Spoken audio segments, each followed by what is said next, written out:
Thank you, Nabra, and thank you, Milwaukee Rep, for inviting Adam and me to speak after this very moving and thought-provoking performance. I also want to thank the playwright for her brilliance. It was really amazing. I want to tell you a little story about my relationship with race relations, and this play prompts me to think about this. And this light is in my eye. Can I look at you? Thank you. So I was a young reporter in the 1970s in Chicago, and I was working for a publication called the Chicago Reporter. My good friend and colleague, Steve Garnett, a black man, was sent to cover a story in Marquette Park. Excuse me. And while he was there, he was beaten up by a small gang of white men who took his camera, smashed it to the ground, and bloodied and bruised him. And, you know, I was already working for a race relations publication, but at that moment, it became really personal. And I think about that story as, you know, we watch this play. And the emotions that this raises reminds me of the emotions that I felt at that time. But to move to a happier subject, 8 years ago, I had the opportunity to start the Milwaukee Neighborhood News Service. And we cover race relations issues, urban affairs in the central city of Milwaukee. And one of our purposes is to help change perceptions of the neighborhoods that we cover. So, excuse me. One of the things that we try to do is tell a more balanced picture. So we don't just drop in on a story. We try to be fair, we try to be objective, and we try to create a different picture of the neighborhoods that we cover. So the reporters on my staff, when they do a story, they make sure that we are talking to the people that we're writing about. We never write about somebody without also talking to them. We want to change the narrative. And, you know, we don't ignore the challenges in the neighborhoods that we cover. There are a lot of challenges, but we also don't ignore the strength, don't ignore the humility, don't ignore the assets in these neighborhoods. We try to tell those stories too. So I guess I just want to conclude by giving you a couple of examples of the kinds of stories that we cover. So there is the African-American poet and speaker who floods the neighborhoods with dreams, or the hoods, as he called it, with dreams. There is the woman with a painful childhood who runs the Family Peace Center. There is the artist in 53206 who runs a gallery out of her own home. There's the transgender woman who works very hard every day fighting for immigration, people who are being deported.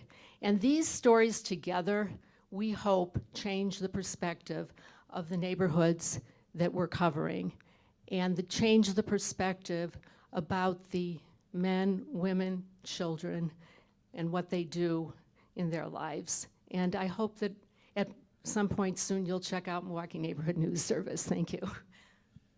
So watching the play, I couldn't help but be drawn as a Milwaukeean a few blocks from here to Red Arrow Park, or from Florissant to Burleigh in the summer of 2016 in Sherman Park. I was, as part of Milwaukee Neighborhood News Service, I think a lot of people in Milwaukee at that time felt a lot of energy, like they wanted to do something, or just anxiety or whatever it was. And I had the great fortune to be on the staff of an organization who had presence in Sherman Park for a number of years. So while the world sort of descended upon Sherman Park on the day after the violent protests on Burleigh, I saw a bunch of kids sitting across the street at the auction house looking back kind of at their neighborhood and all these people that all of a sudden wanted to pay attention. They had been in the park the week before, the month before, the year before, and if it wasn't snowy today, they'd probably have been there today.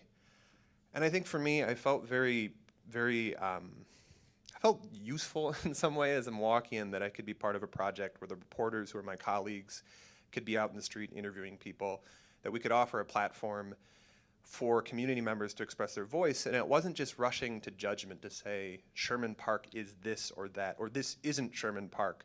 Because I think in that moment you might remember, much like the characters we saw on stage, there was a flood of opinion in comment sections on Facebook, and a lot of those opinions represent far less humanity than we saw here on stage. People were full of vitriol and opinion and passion, very understandably. And I think for me, to be part of Milwaukee Neighborhood News Service at that time in Milwaukee, I felt so lucky because we kind of held a space where things could be ambivalent and we didn't need to rush to say, this isn't Sherman Park or that isn't Sherman Park. We can kind of just allow for some objective space to be in Milwaukee. And for myself, I went to Sherman Park the morning after the uprising, and I got there probably around 9:30 a.m.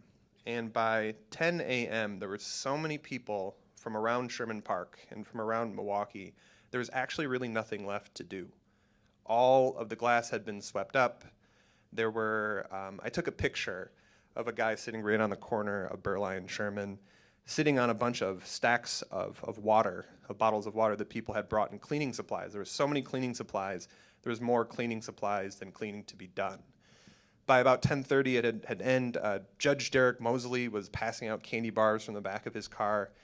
And I think in a lot of ways, to me, it was very heartening. And I put that picture up on Facebook, not really thinking much about it, just sort of sharing what I saw.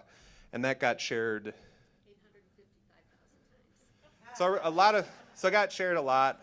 Yeah, there was, and so it kind of went around. And I think, for me, what I'm glad we could offer in that moment was a look at what was happening and the response of the community to something really tragic, and I actually think very representative of who we are, but also the morning after being a part of who we are too.